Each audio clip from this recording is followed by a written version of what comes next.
Hello and good morning. My name is Alberto Tardillo. I'm a second year MBA student at the Columbia Business School, and it is my pleasure to welcome all of you to the 16th annual Columbia University Energy Symposium. We apologize for the delay. We were having a few quick technical difficulties. The Energy Symposium is an annual event at the university that is entirely student-run. The volunteers represent a cross-section of the Columbia student body that is passionate about the future of energy. So before we get started, I'd like to thank all of the volunteers, as well as recognize our sponsors who have made the event possible. The sponsors include the SEPA Energy Association, the Engineering Energy Club, the Environmental Law Society, the Green Business and Energy Clubs at the Business School, and the Center on Global Energy Policy. In this year's symposium, with the expertise and insights of our speakers and panelists, we will be exploring the changes, the opportunities, and the challenges facing the energy industry. We will begin with an introduction from David Sandalow. David has served in senior positions at the White House, the State Department, and the U.S. Department of Energy. He's currently the co-director of the Energy and Environment Concentration at SEPA and the inaugural fellow at Columbia University's Center on Global Energy Policy. David, it's a pleasure to have you here. Thank you, Alberto. Good morning, everybody.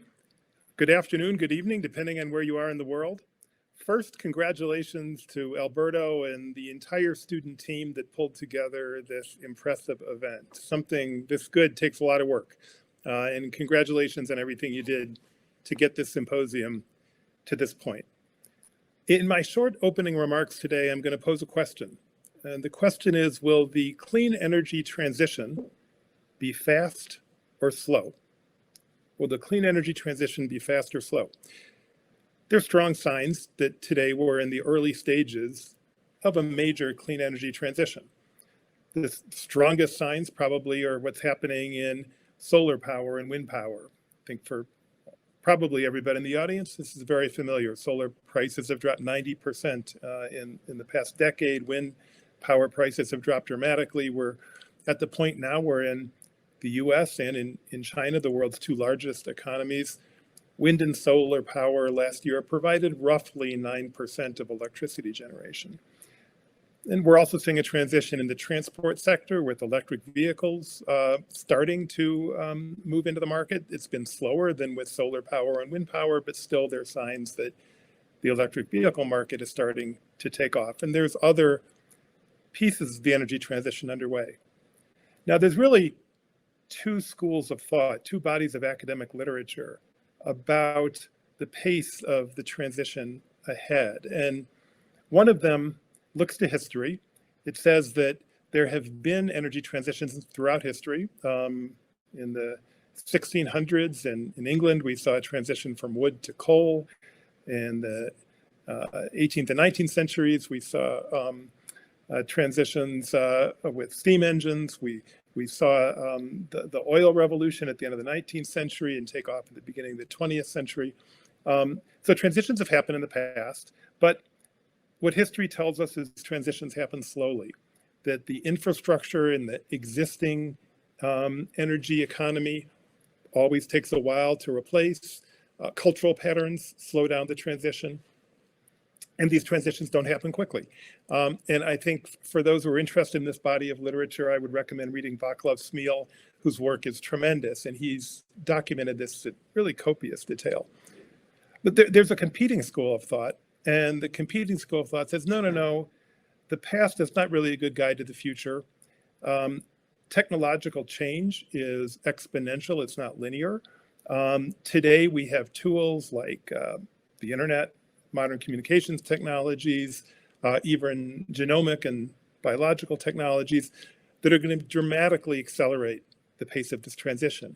And we should not expect that just because transitions happen slowly in the past, they will happen slowly in the future. Now, I'm not going to take a side in this dialogue. By the way, if you're interested in the latter school of thought, one very good author is Ray Kurzweil, who's written a lot of good material, but book on what he calls the singularity and the convergence of human beings and machines.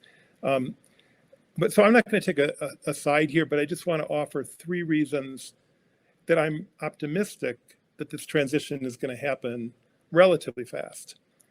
And the first reason is policy. I've been working on these issues a long time.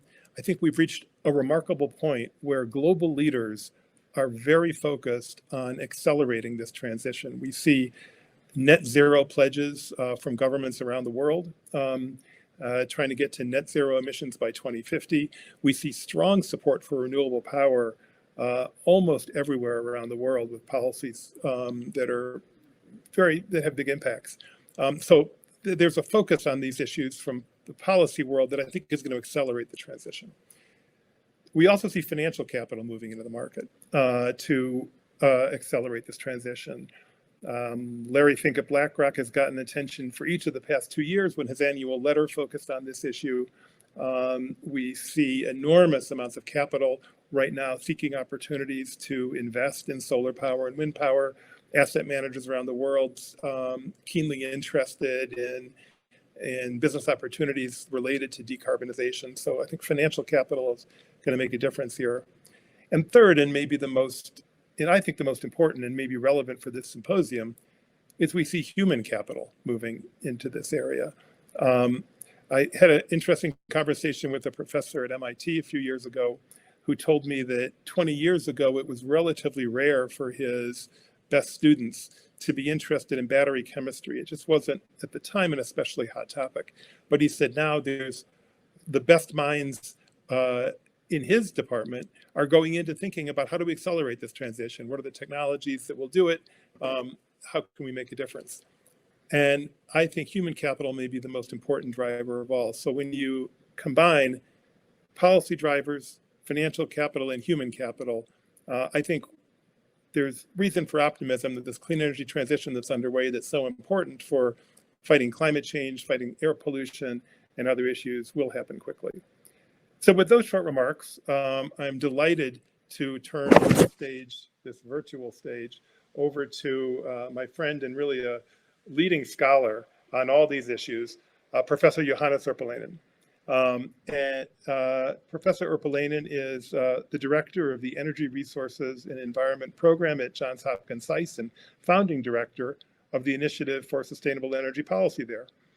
He received his PhD in political science from University of Michigan in 2009, spent years at Columbia. He's an award-winning author of 4 books, hundreds of refereed articles, and as I said, a global leader on these issues. With that, congratulations again to all the organizers of this conference, and I will turn the floor over to Johannes Urpilainen. Excellent. Thank you, David, for the kind remarks. It's a real pleasure to be back at Columbia University, where I was on the faculty for 8 years and an active and enthusiastic participant with the Center on Global Energy Policy. It is a shame that I'm not able to join you in person, but again, I really appreciate the opportunity to join you all here today. Now, what I want to talk about today in my brief remarks is the change that we have seen in the world of energy and climate action. The title of my talk is slightly provocative, Climate Action After the Pandemic, the Death Spiral of Fossil Fuels.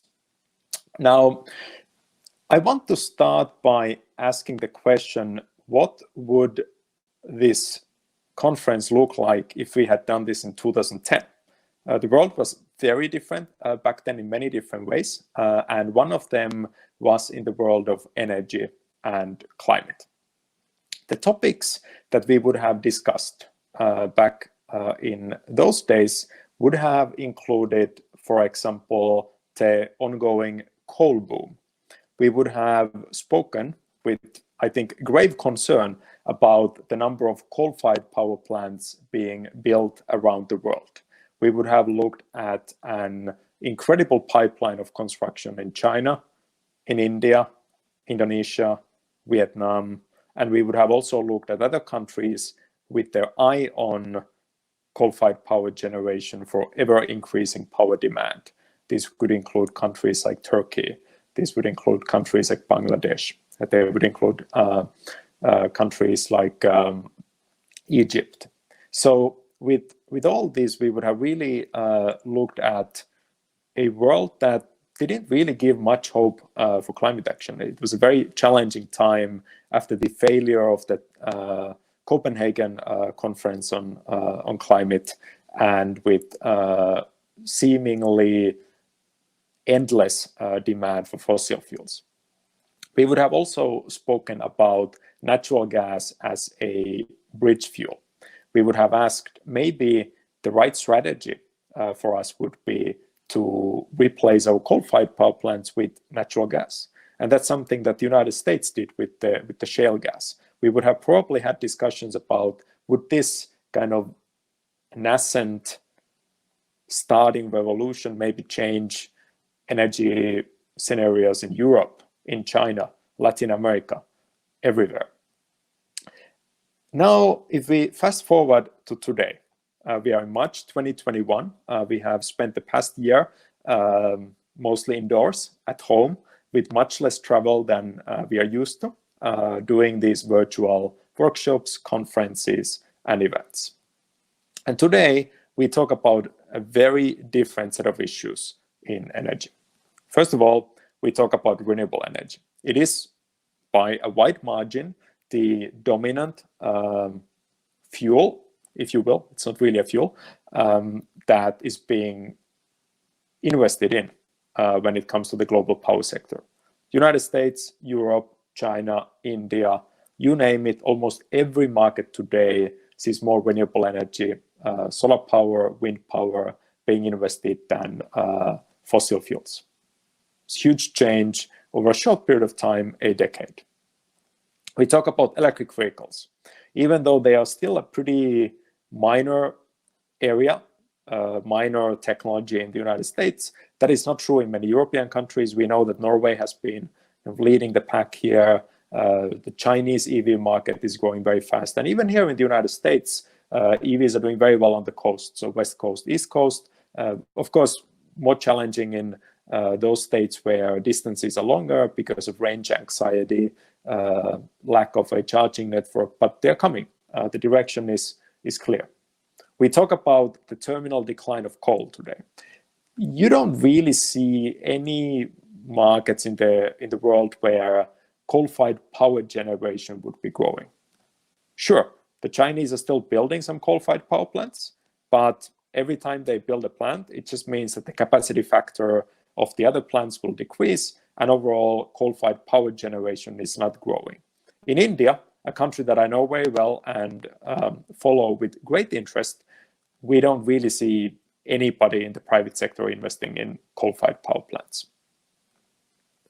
Today, we talk about the Paris Agreement, which has had a mixed record so far. On the one hand, the Paris Agreement has changed things in the sense that we now have a mechanism that is delivering climate action, where countries are designing their nationally determined contributions or pledges, and they're following each other with great interest.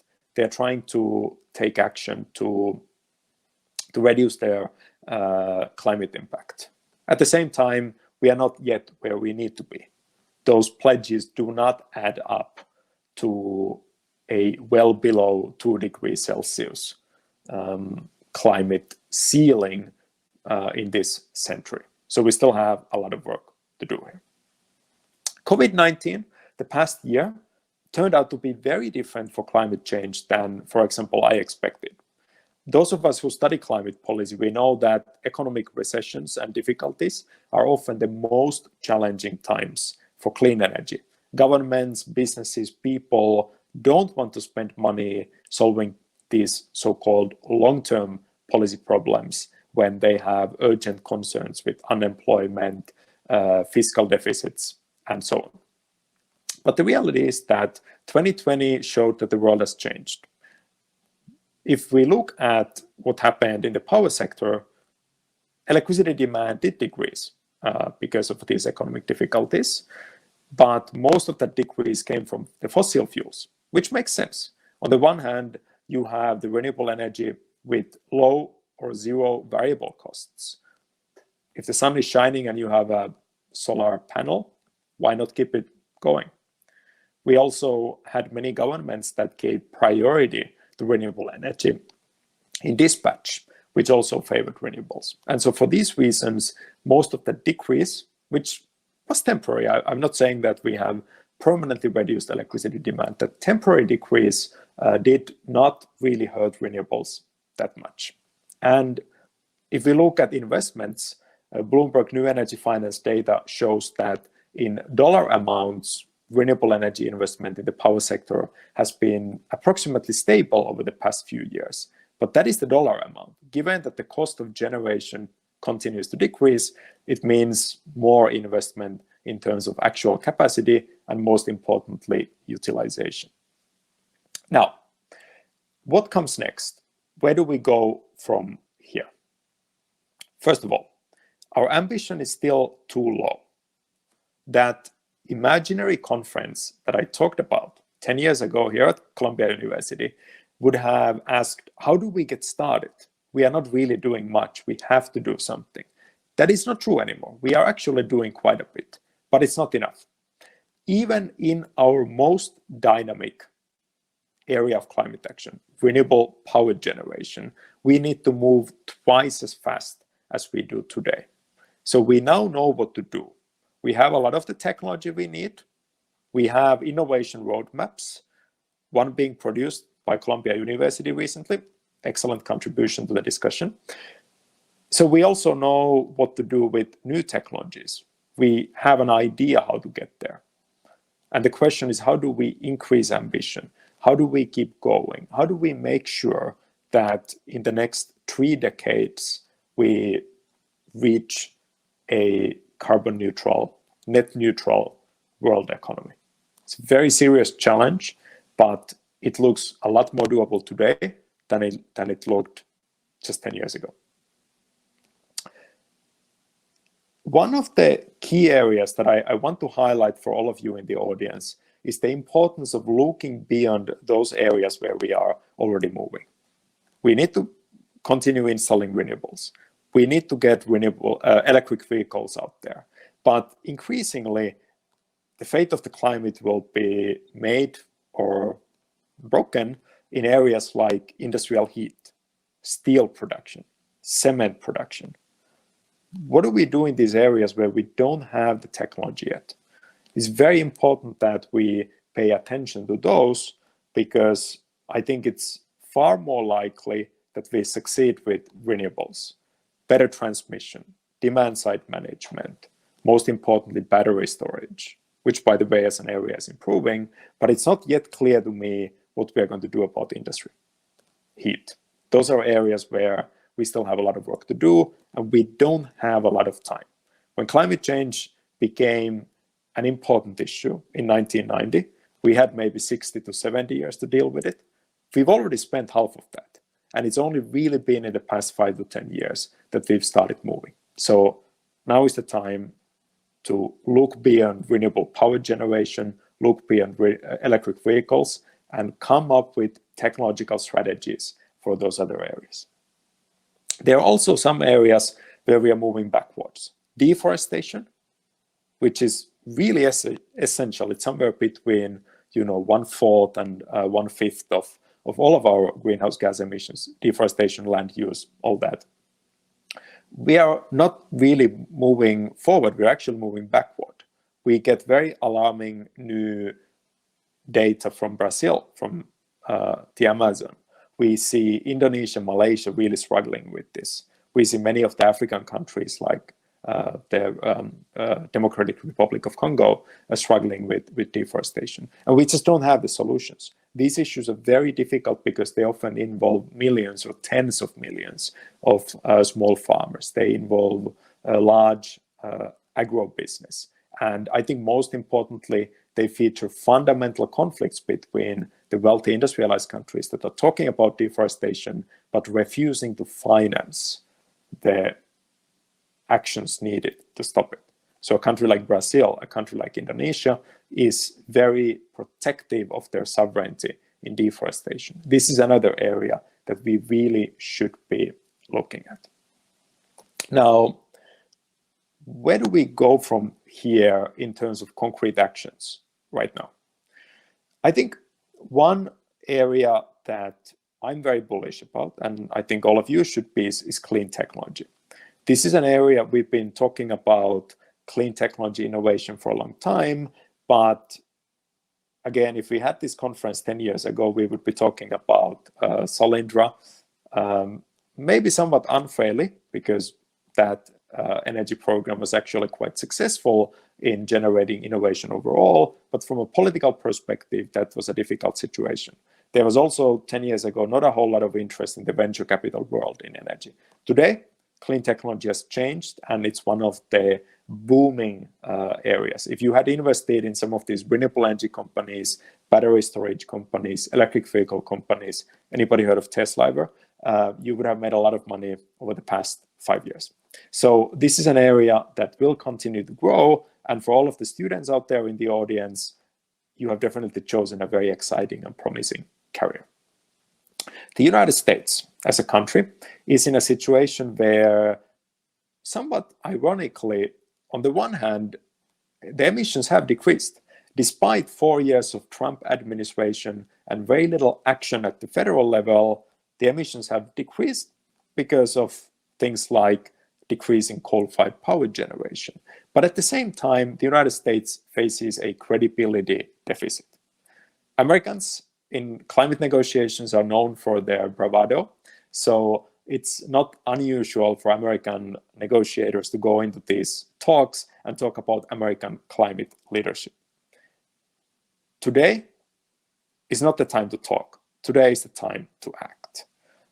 When Special Climate Envoy Kerry mentioned American climate leadership a while back, other countries reacted to it with ridicule and dismissal. They said that this is not a serious comment. This is not a serious approach after 4 years of the Trump administration. So today, the United States needs to reduce its own emissions, take domestic action to reduce its per capita emissions, which are still 10 times higher than the average Indian emissions. So domestic action is important, and building on that momentum, that example, the United States can productively engage with other countries. So it's a time to act, not to talk. The talk can follow after we see some real action. To President Biden's credit, the first 2 months have not been bad. There's been a lot of action. There's been a whole of government approach with some excellent appointments across different departments. So I think there's reason for optimism. But as the British say, the proof is in the pudding. We need to first see some real results here. I personally think our big challenge is going to be engaging with the emerging countries. The OECD countries have high per capita emissions, and they have advanced innovation mechanisms. They have the technology and they have the finance. But future emissions growth, hopefully not much of it, will come from emerging countries. It will come from India, it will come from Pakistan, it will come from Ethiopia, it will come from Kenya. How do we deal with that? I think the history of climate action has shown that countries are very hesitant to sacrifice economic growth, to sacrifice poverty alleviation for climate. But climate is such a significant threat to global well-being, and it will hit these emerging countries far harder than it hits wealthy countries, both because of geography, but more importantly, because of lack of economic resources to adapt and to become resilient. So these countries need to find a way to first stop the growth of emissions and then decarbonize. And to do that, I think it is the responsibility of the wealthy countries to provide access to technology, provide climate finance. Remember, we promised to provide $100 billion of climate finance by 2020. Guess what? 2020 was last year. So we already should be there. We are not there quite yet. We have some work to do. So I think this is really where the biggest challenge is going to be. How do we get countries like India, Pakistan, Brazil, Indonesia, South Africa, Ethiopia to net zero? I don't think they can or should do it without significant support and contribution from the wealthy countries. So I think this is where we are going to see some serious friction and conflict in the global negotiations. Because obviously the wealthy countries are very hesitant to provide this finance and technology. We have seen this. At the same time, the emerging countries are very insistent on it. So where we are today, I think it's clear that we have moved into a new phase of the energy transition. The fossil fuels are on their way out. We are making progress in becoming first a low carbon and then a zero carbon world. But we are not there yet. We need new technology. We need higher levels of ambition under the Paris Agreement. And here in the United States, we need to see decisive action from the federal government and from the states, hopefully also the cities, sooner rather than later. So 10 years ago, we would have asked, can we do it? Is there any hope? Are we doomed? Today we ask, can we get there fast enough? This is the big question. We will move away from fossil fuels. We will become carbon neutral, net neutral at some point, but it is really important that we get there in 2050, 2060, at latest 2070, and not 2080, 2090, 2100. It's a game of time. It's a race against the clock. And with that, I thank all of you for your attention. It's a great pleasure to be here, and I look forward to the rest of the conference. With that, I would certainly welcome any questions and comments that you might have. Thank you. Thank you very much, Professor Johannes, for your very insightful presentation. We do have a few questions that have come in. I'd like to encourage everyone, though, to post your questions if you have anything you want to ask Professor Johannes, but we've got a few, so let's start with those.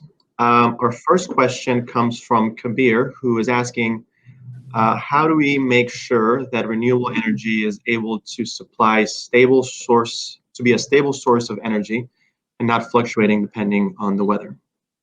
This is an excellent question, and really at the crux of the challenge. My own view is that if we want to reach very high levels of penetration, think of 80%, 90%, some people even talk about 100% renewable power system, it's really going to require battery storage, both at the utility level in the grid, but also with consumers, electric vehicles, home systems, distributed generation. That is going to be the primary line of attack, if you ask me. We will also benefit from improved transmission, high voltage, ultra high voltage transmission, smart grid, maybe a little bit of demand side management, though that's always challenging. Human beings are difficult to deal with, unlike technology. So it's going to be a combination of different things, but most importantly, we need to keep making progress on battery storage. That's going to be for the next 10 years a kind of a decisive technological effort. We have another question from Efren, who is wondering about the geothermal energy outlook in North America. Do you have any comments on that?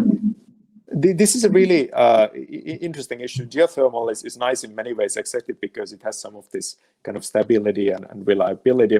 We actually had a student do a study on this recently for our Master of Arts in Sustainable Energy, or MACE program, and she found that there's quite a bit of potential. I don't think geothermal is going to be kind of the primary. It's not going to replace wind or solar or anything like that, but it does have in different parts of the country real potential. The challenge is that we gotta get the policies and regulations right. Right now, those are a significant impediment, and as a result, the industry is not growing as fast as it should. But my guess is that the more progress we see on these intermittent renewables, solar and wind, the more demand there will be for sources like geothermal, which have a supply that is not correlated with this. So in some sense, the value of geothermal is probably going to grow over the next 5 to 10 years, unless we make a real breakthrough in battery storage.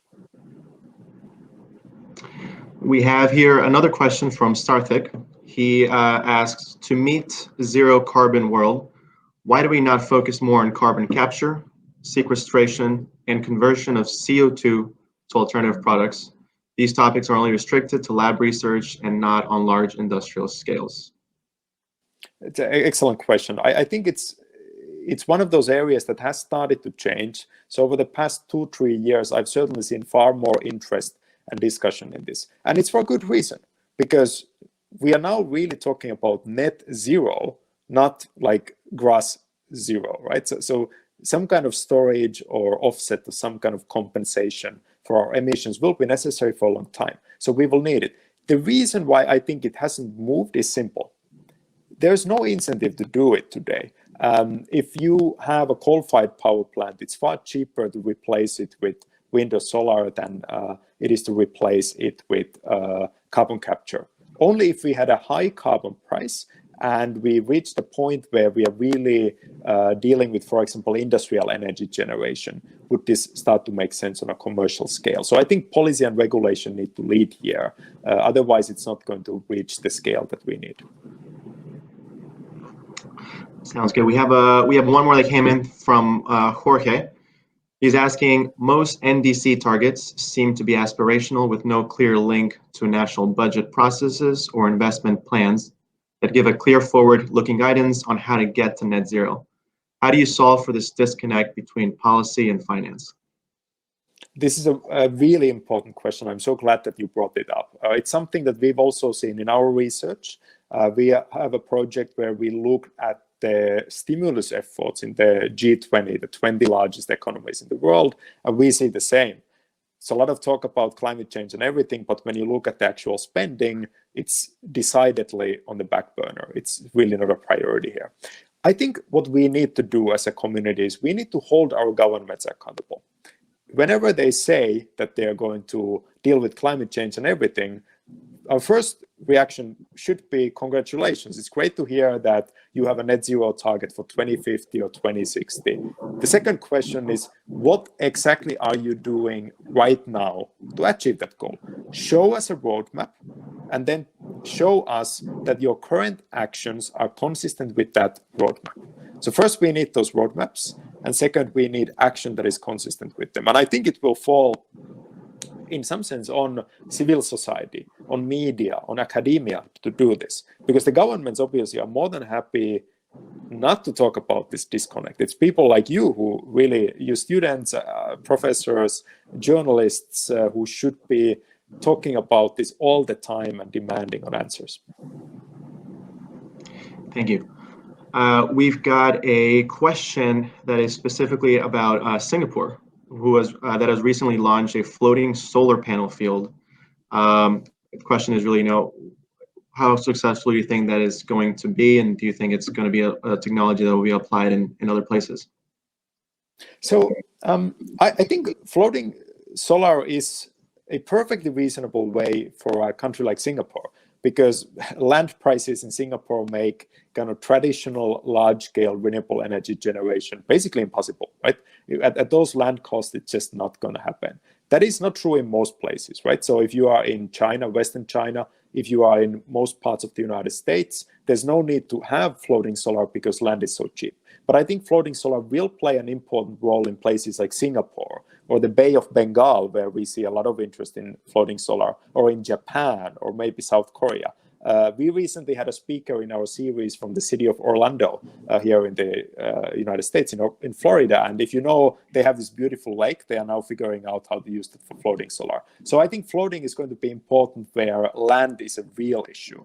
In areas where land is cheap, I don't see any need to make solar float.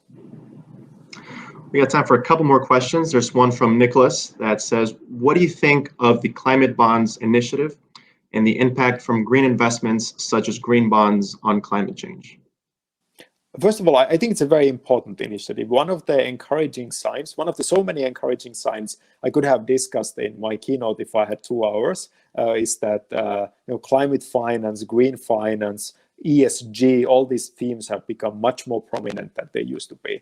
I think the key thing with green bonds is to make sure that the criteria and the methodology are rigorous so that they are actually green. So we did a little bit of research on the Chinese green bond market, and it's kind of incredible how much the standards vary.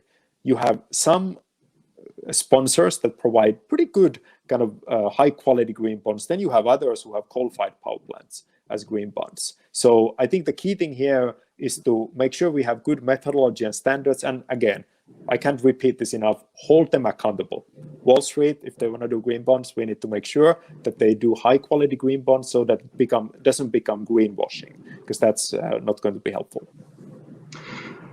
We have probably time for one or two more questions here, but there's a question that came in specifically, and you were talking about the Biden administration a second ago, and the question is that they would like to hear your thoughts on the green energy initiatives embedded into the latest stimulus bill, if you have any thoughts on that.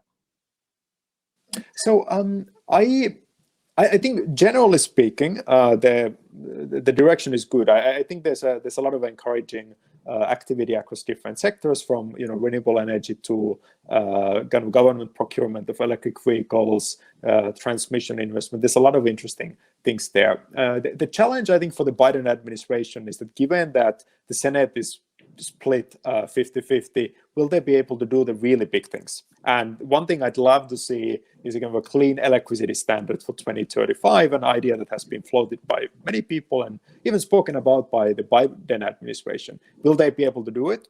I don't know, but that would get the United States very well toward the net zero target. So I think the direction is right, but we're still looking for kind of big, bold initiatives. And in the current political situation, it's going to be tough. Okay.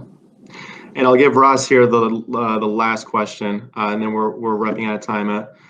He's specifically asking about industrial manufacturing, like iron and steel that you talked about, that make up a large portion of the global greenhouse gas emissions. However, a significant portion of these emissions are related to the process itself, as opposed to simply energy consumption. What do you think is needed to shift industries like this to other things like hydrogen, for example? Well, I think that there's a few different things that we need to do. One is certainly there needs to be some kind of demand pull, right? So it needs to be the case that you simply cannot sell steel that is not green in the major markets. So there needs to be European Union, United States, Japan, whoever it is, needs to say that we need to see green products, and if we don't see them, then there's going to be some regulation or legislation to deal with that. And then the other one is the push. So we need a lot of R&D, we need a lot of demonstration, pilot, testing, and I think public money needs to help here. We have seen some encouraging results from some pilots, for example, in Sweden, but Sweden is a kind of special place because of hydro resources, very, very cheap availability. So it's not clear that those can be repeated in where it really counts. Most importantly, I'm looking at India here, which is really going to drive steel production growth in the future.